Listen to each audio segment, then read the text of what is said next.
The NRL is not short on theatre. There is always drama and players are often criticised profusely. Whether they are perceived as cheats, dirty players, have off-field issues, are the type that get under the skin of their opponents, or are genuinely just a bit too talented and strike fans with envy, these are the top 10 NRL players fans love to hate. Just a quick disclaimer, these aren't my opinions but an observation of the general discourse around rugby league and what the community has to say. At number 10, we've got Luke Brooks. Okay, so this one might be a bit personal as a Tigers fan, but Brooksy is definitely a player that gets a lot of stick. He's almost a meme at this point, and it's safe to say that some of this criticism has been warranted. Considering he is yet to make the NRL finals with the West Tigers, not making the finals in the 8 seasons he's been with the club, a common occurrence on this list is the criticism of players who fans believe their contracts are overvalued, and Brooks is no exception. Brooks has won a Dally M Halfback of the Year award in 2019, but with his contract at $850,000 per year, you can understand the West Tigers fans' frustration.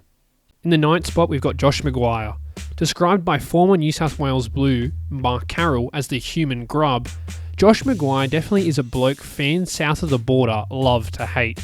Accused of being dirty by some fans with a history of eye rubs, hair pulling, and one late shot that Blues fans remember, McGuire is undoubtedly a top footy player with representative appearances for Australia and Queensland, but his on-field discretions has at times overshadowed his ability.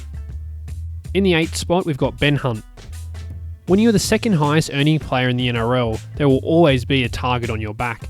Ben Hunt's drop in the grand final is also something that is commonly highlighted. He just always seems like he's in the firing line for criticism. Ben Hunt hasn't been bad since joining the Dragons. He had an excellent Game 3 in State of Origin, he just hasn't played up to his $1 million value. At the end of the day, it's not his fault, the contract was there, he just signed it. In the 7th spot, we've got Michael Ennis. The absolute king of getting under your skin and being all up in your face is Michael Ennis. His role in Fox League has made him a more endearing character for fans as he's been pretty decent as an analyst, but during his playing days he loved to rile up his opponents and just had a mischievous attitude that you loved if he was on your team but would hate to be up against. In the 6th spot, it's Darius Boyd. Another bloke whose big bucks have subjected him to criticism. Boyd had an infamous interview where he decided to say only 3-word answers. Yep. No, I didn't. Good one? Yeah, it was good, eh? The reporter wasn't happy, lol.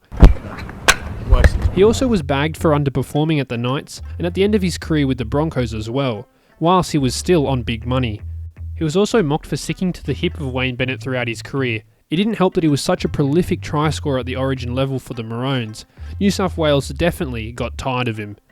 Boyd was a quality player throughout his career, that's for sure, but just an accumulation of different things made him a player fans and the media found easy to criticise. 5th spot, we've got Paul Gallen. Gallen, much loved and respected by Sharks fans, is often enemy number 1 for anyone north of the border. Gallen's poor record at the Origin level left him victim to a lot of criticism. He has also been involved in his fair share of scandals, which further divided his opinion on his character. Public opinion has improved considerably in recent years because of his gritty performances in the boxing ring. Gallen was definitely a gun player, but the combination of his outspoken nature, success and scandals have made him a player fans love to hate. In the 4th spot, we've got Cameron Smith. Arguably the GOAT, Cam Smith's hate mostly comes out of a bit of jealousy and envy from fans, but there is some merit. Cameron was a schemer, a player with an incredibly high footy IQ who at times was too smart. With an understanding of how to effectively communicate with the ref and push the boundaries, many fans accused him of cheating and manipulating refs. The combination of his immense success and intelligence made him another guy you would hate to compete against but love on your team. Before we get into our top 3, I just want to highlight some honourable mentions. Anthony Watts, John Hopewadi and Josh Reynolds. These guys could have all made the list but just missed out. In the number 3 spot, we've got Anthony Mundine. The very outspoken Mundine had a 7-year career in the NRL featuring for the New South Wales Blues and playing 134 games in the top grade. He has put many NRL fans offside with his opinions and even hurt the feelings of the faithful St George fans when he left mid-season from the club. I'm not here to get political or too critical, so if you want to look into why he is so controversial, you have to look it up yourself. In the 2nd spot, it's Daly CherryEvans. The talented half has remained as one of the best playmakers in the NRL over his career. with the richest contract in the entire NRL worth $1.25 million per year. In context, that's 1/10 of the entire salary cap for a club.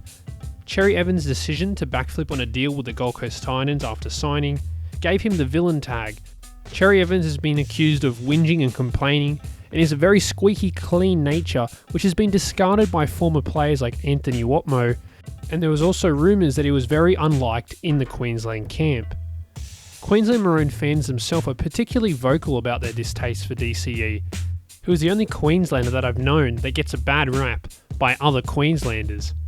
I personally feel for DCE though, as the hate is kind of misplaced. He has played the game clean his entire career with no scandals or disciplinary issues. He is also now a Queensland Origin winner, which puts to bed that incapability at that level. And in the number 1 spot, it's the mainstream NRL journos. Yes, I know these guys aren't players, but I think there's no one fans love to hate more than the NRL mainstream media. NRL pundits are constantly getting ridiculed on social media, and I mean it's not without its reasons. Newspaper and mainstream NRL TV headlines are constantly hyperbolizing rumours and issues which NRL fans have become tired of.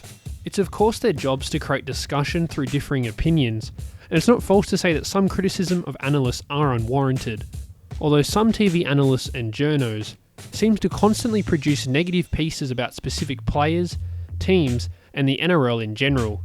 There are numerous of instances of false rumours being spread, a lack of privacy given to players, and a tabloid-themed, sensationalised style of journalism. If you venture into any comment section on YouTube, Instagram or Facebook of a newspaper opinion piece, or for example a show like NRL 360, there are numerous NRL fans discontent with how the sport is being publicly documented. I put this in the first spot because it doesn't matter whether you're from New South Wales, Queensland, the rest of Australia, or based internationally, there is a collective hate for NRL journos. There are of course many more players that are on NRL fans' bad sides, but I could only fit 10 into this video. Let me know down below who you think should be on this list, and also like, subscribe and hit that post notification bell for the Alpha channel. More NRL content on the way, and as always, thank you for watching.